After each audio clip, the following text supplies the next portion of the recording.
सुप्रभात प्यारे बच्चों। आज हम एक नए पाठ शब्द विचार को लेकर आप लोगों के सम्मुख आए हैं। अभी तक हम लोगों ने यूनिट 1 के लगभग सभी चैप्टर्स को कवर कर लिया है। अब केवल यही एक पाठ बचा हुआ है जिसकी संख्या 4 है। अगर हमने इसको कर लिया तो उसके बाद हमारा यूनिट 1 का पाठ्यक्रम लगभग पूरा हो जाएगा। तो आइए हम शब्द विचार पे चर्चा कर ले। शब्द विचार है क्या? शब्द विचार अर्थात यूँ कहा जाए कि शब्द के ऊपर चर्चा। शब्द की उत्पत्ति कैसे हुई, कहाँ से हुई, किस प्रकार के शब्द हम और आप अपने व्यवहार में, लिखित मौखिक भाषा में किस प्रकार के शब्दों का प्रयोग करते हैं, उनकी उत्पत्ति क्या है, उसी के बारे में विस्तृत रूप से जानने का प्रयास करेंगे। उसके पहले सबसे पहले हम लोग ये जान लें, हम लोगों ने अब तक क्या पढ़ा था? वर्ण किसे कहते हैं। पाठ 2 जब आपको पढ़ाया गया था वर्ण और वर्णमाला, उसमें आपको क्या बताया गया था? वर्ण किसे कहते हैं? ध्वनि की सबसे छोटी इकाई को वर्ण कहते हैं जिसके टुकड़े ना हो सकें, जैसे अ, ई, क, ख इत्यादि। अर्थात वर्ण क्या है? भाषा की सबसे छोटी इकाई जिसके टुकड़े ना हो सकें। फिर दूसरा प्रश्न उठता है, शब्द किसे कहते हैं?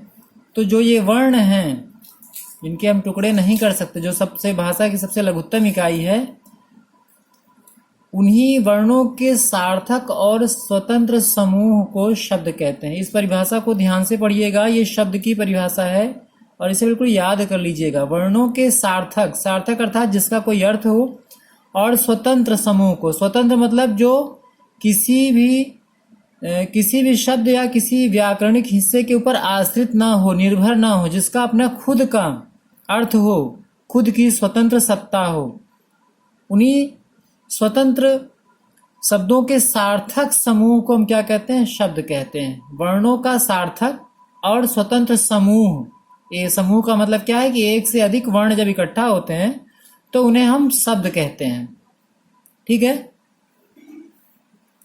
तीसरा प्रश्न, पद किसे कहते हैं? तो वाक्य में जो शब्द प्रयुक्त हो जाते हैं उन्हें हम पद कहते हैं। याद रखिएगा, ये सवाल बहुत पूछा जाता है कि शब्द किसे कहते हैं, पद किसे कहते हैं। तो याद रखिएगा, वर्णों का सार्थक और स्वतंत्र समूह शब्द कहलाता है, और जब इन्हीं शब्दों को हम वाक्य में प्रयुक्त करते हैं तो वो क्या कहलाते हैं? पद कहलाते हैं। जैसे यहाँ पे एक उदाहरण लिखा हुआ है, मेरा जन्म भारत में हुआ।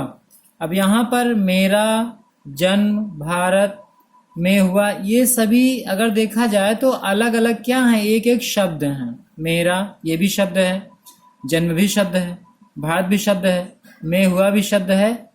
ठीक है। लेकिन जब ये एक वाक्य में एक व्यवस्थित क्रम में आ गए तो ये सभी क्या कहला रहे हैं? ये सभी क्या बन गए? पद बन गए। अब यहाँ पर ये शब्द ना होकर के सभी पद हैं। क्यों? क्योंकि इन्हें सार्थक क्रम में रखा गया है, एक निश्चित व्यवस्था के अंतर्गत इन्हें रखा गया है। इसीलिए जितने भी यहाँ पे शब्द हैं ये सब क्या कहलाएंगे? पद कहलाएंगे।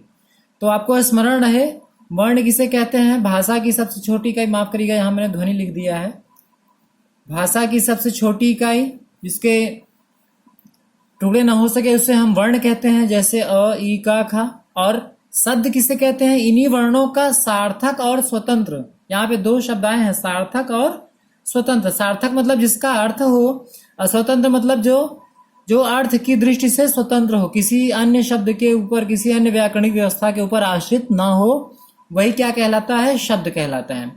फिर पद किसे कहते हैं? जब यही शब्द वाक्य में प्रयुक्त हो जाते हैं तो उन्हें हम पद कहते हैं। मेरा जन्म भारत में हुआ, यहाँ पे अगर अलग अलग करके हम देखें तो मेरा जन्म भारत में हुआ, ये सभी शब्द हैं। परंतु जब एक ये वाक्य के अंतर्गत इनको रख दिया गया तो ये सभी क्या कहलाएंगे? पद कहलाएंगे।